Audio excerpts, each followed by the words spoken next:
एक बूढ़ा था, उसके दो बेटे थे। प्यार से वह छोटे को छुटकू अब बड़े को बड़कू कहता था। दोनों बड़े आलसी और निकम्मे थे। अपनी पत्नियों के साथ निठल्ले बैठे रहते, लेकिन बूढ़े के काम में हाथ न बटाते। छोटा लड़का बड़े पर काम का दबाव डालता और बड़ा छोटे पर। अपने बेटों की लड़ाई देख बूढ़ा बहुत दुखी था।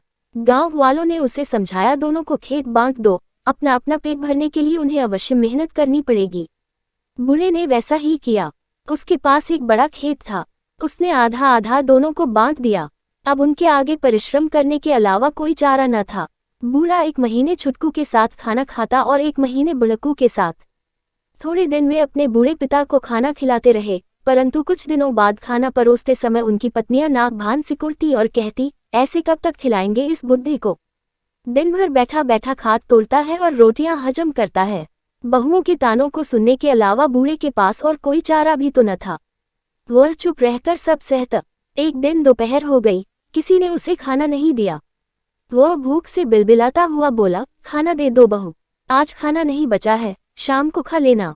बहू का ऐसा रुखा जवाब सुनकर वह दूसरी बहू के पास गया, उससे खाना मांगा तो वह बोली, इस महीने बड़ी के साथ खा रहे हो, मेरी बारी तो अगले महीने आएगी। बूढ़े ने घर छोड़ने का फैसला कर लिया। गांव के कुएं पर जाकर उसने पेट भर पानी पिया और डंडा टिकाता हुआ दूसरे गांव चला गया। लोगों का छोटा मोटा काम करके वह पेट भरने लगा। धीरे धीरे एक वर्ष बीत गया। उसे अपने बेटों का हाल जानने की उत्सुकता हुई तो वह पुनः अपने गांव आ गया। बूढ़े को इतने दिनों बाद देखकर उसके बेटों और बहुओं को बहुत आश्चर्य हुआ। बड़ी बहू ने उसे गौर से देखा। उसकी नज़र कमर में लटकी थैली पर अटक गई। वह सोचने लगी, मजदूरी करके लौटा है बुढ़ा, इसकी पोटली रुपयों पैसों से भरी है। झट घूंघटकार आगे बढ़कर बोली, कहाँ चले गए थे पिताजी? आइए बैठिए, भोजन कर लीजिए। छोटी बहू ने जब ये सुना तो उसे बड़ी तसल्ली हुई।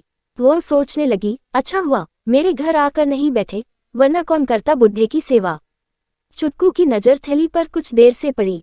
उसने यह बात अपनी पत्नी को बताई और बोला, देख, कल पिताजी को अपने घर बुला लाना। प्रेम से उनका दिल जीतने की कोशिश करना, वरना बड़कू बहुत चालाक है, उसकी पत्नी भी बहुत चतुर है। पूरी थैली हजम कर जाएंगे वे दोनों। छुटकू, बड़कू वे दोनों बूढ़े की सेवा करने लगे।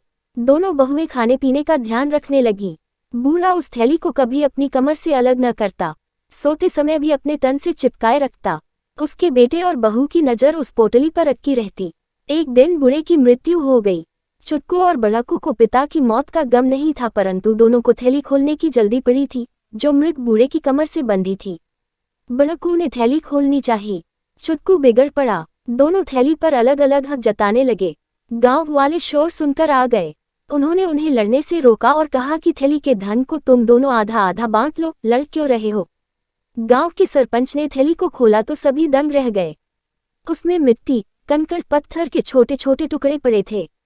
छुटकू, बड़कू एवं उनकी पत्नियां गांव वालों के सामने मुंह लटकाए खड़े थे और थैली में भरे उन कंकड़ पत्थरों को देख रहे थे। सरपंच बोला, मूर्खों, तुम्हारा पिता एक अच्छा इंसान था, परंतु तुम्हारे दुर्व्यवहार ने उसे यह कपट भरी थैली बांधने को मजबूर कर दिया।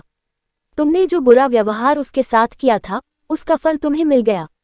उठो और अपने पिता के अंतिम संस्कार की तैयारी करो। दूसरा पार्ट देखने के लिए चैनल को जरूर सब्सक्राइब करें।